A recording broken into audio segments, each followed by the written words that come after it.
नमस्कार, मी शिवाजी सोळंके। आपण सध्या बुलढाणा जिल्ह्यामध्ये नांदुरा तालुका हे जे गाव आहे निमगाव गावात आहे।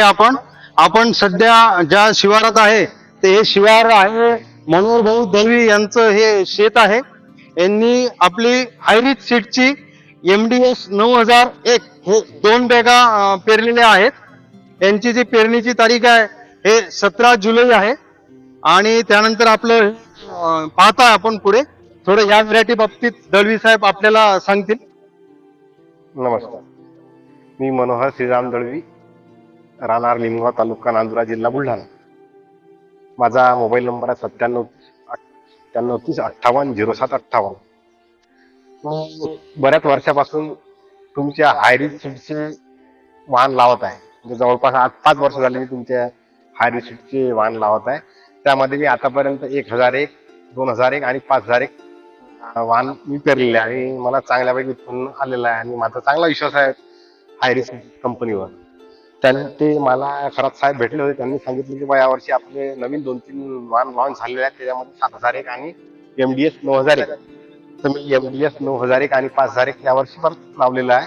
आणि MDS 9001 ची खासियत अशी मला वाटली की बा याला पूर्ण 3 दाण्याची शेंग जास्त आहेत, की ज्या MDS 1001 मध्ये 2 दाणे शेंग जास्त आहे, याच्यामध्ये 3 दाण्याची शेंग आहे। तर हा प्लॉट 7 दिवसात झालेला आहे। मला चांगलं वाटलं की बा जर्मिनेशन पण चांगलं होतं। एक सांगायचं असं की म्हणजे हे 17 जुलै 2023 ला जेव्हा मी सोईंग केलं त्या दिवशी रात्री आमच्या शिवारामध्ये अतिवृष्टी झाली। ऍक्च्युअल त्या दिवशी एवढा पाऊस होता की बा पूर्ण हे जे क्षेत्रफळ दिसते तिथपर्यंत पूर्ण पाण्याखाली होतं। दुसऱ्या दिवशी सकाळी शेतामध्ये आलं तर मला वाटलं की बा आपला एकही दाणा निघत नाही, परंतु ज्यावेळेस 4 दिवसांनी 24 तास यामध्ये म्हणजे कमरेपर्यंत पाणी 24 तास या शेतामध्ये होतं। दुसऱ्या दिवशी पाणी पूर्ण निघून गेलं। 4-5 दिवसांनी परत शेतामध्ये आलं, त्यावेळेस पूर्ण सोयाबीन उगवलेलं मला याच्यामध्ये तूर पूर्ण गेली होती, पण सोयाबीन 100% उगवली। आताच आपण दळवी साहेबांनी आपल्याला सांगितलं की MDS 9001 हे मी पेरलेलं आहे। पेरणी झाल्यानंतर लगेच संध्याकाळी यांच्या इथं मोठ्या प्रमाणात पाऊस आला आणि 1 दिवस आणि 1 रात्र या शिवारामध्ये पाणी खूप मोठ्या प्रमाणात साचलेलं होतं आणि त्यांना शाश्वती नव्हती की बा हे पीक आमचं वरते जमिनीच्या वरती येईल। पण त्यांनी ज्यावेळेस 4 ते 5 दिवसांनी हे इथं परत भेट दिली तर त्यांना पूर्ण हे जर्मिनेशन झालेलं पीक वरती दिसलेलं आहे। याच्यावरून आपण अजून एक महत्वाचं लक्षात घेऊ शकतो की हायरिच सीडचं जर जे सोयाबीन जमिनीच्या खाली गेल्यानंतर अतिवृष्टी जरी देखील झाली तरी आपलं जर्मिनेशन साठी फार उत्तम बियाणं आहे असं त्यांचं सांगण्याचं आपल्याला हे आहे। अजून काही याच्यासाठी बोलू शकता तुम्ही? आमचं 9001 रोगराई किती फवारे केले?